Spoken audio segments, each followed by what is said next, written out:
Welcome back to Dukascopy TV. I'm Elaine Stenson, and today I'm joined in the studio by Dooley Awadalla, who's a financial consultant based here in Geneva. He's joining me now to discuss economic trends and prospects for 2014 in Europe. Dooley, you're very welcome to the studio.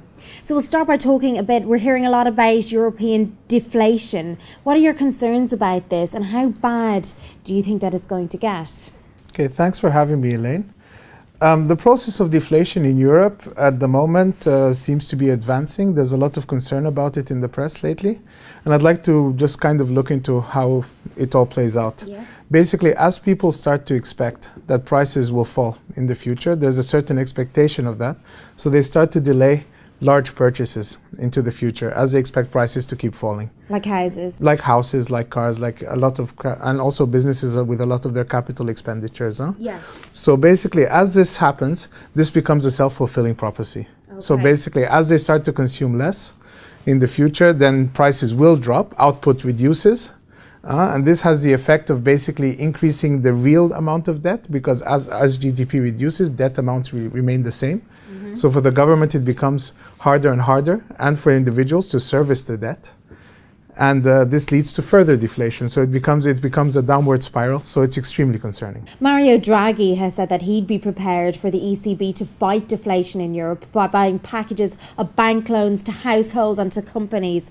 Do you think that this would be an effective solution?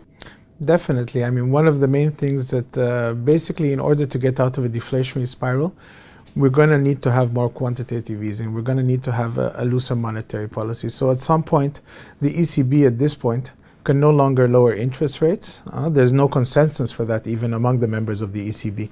So the only real bullets that they have left is to launch some kind of asset buyback program, such as we've seen, be successful in the US.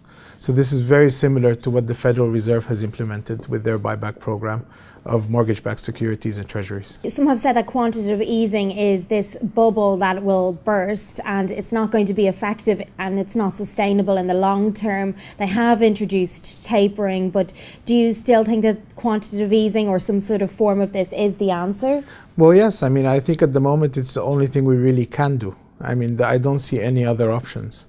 Basically, if we raise interest rates now, it would bring any kind of growth to an immediate halt. At the moment, the Eurozone still has some bright stars in the sense that, Germany is still expecting to have growth of above 2%, etc. Inflation is still relatively low. So I believe we still have scope for quantitative easing. The big problem in Europe, though, is really unemployment, especially in the southern regions of Europe.